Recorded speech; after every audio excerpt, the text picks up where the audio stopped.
அனைவருக்கும் வணக்கம். இன்று நாம் பேசப்போகும் தலைப்பு மனிதனாக பிறந்த ஒவ்வொருவரின் அடிப்படை பண்பான மனிதநேயம் என்பதாகும். பிறப்போக்கும் எல்லா உயிர்க்கும் என்ற வள்ளுவரின் வாக்கிற்கேற்ப மனிதர்கள் அனைவரும் சமம் என்பதை உணர்ந்து ஒருவருக்கொருவர் அன்புடனும் கருணையுடனும் நடந்து கொள்வதே மனிதநேயம்.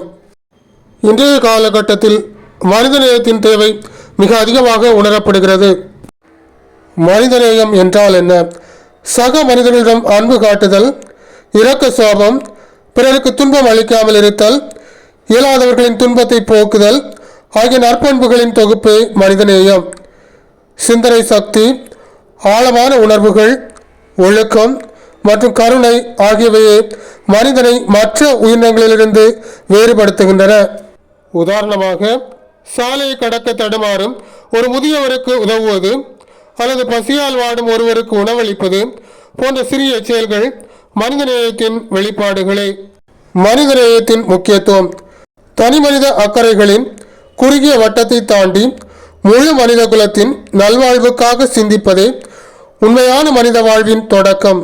சமூகத்தில் அமைதி, நல்லிணக்கம் மற்றும் முன்னேற்றத்திற்கு மனிதநேயம் மிக அவசியம். அன்னை தெரேசா, மகாத்மா காந்தி போன்றவர்கள் தங்கள் வாழ்க்கையையே மனித நேயத்திற்காக அர்ப்பணித்தவர்கள். அன்பை மூலதனமாக்கி, அறிவை பயன்படுத்தி, இயன்றதை கொண்டு இயன்றவரை உதவுதலே மனிதநேயம். எங்கு அன்பு இருக்கிறதோ அங்கு மனிதநேயம் இருக்கும். அன்றாட வாழ்வில் மனிதநேயம் பெரிய தியாகங்களை செய்ய தேவையில்லை.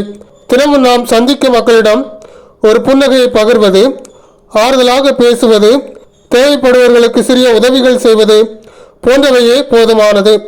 மனிதநேயம் என்பது வெறும் வார்த்தை அல்ல, அது ஒரு வாழ்க்கை முறை.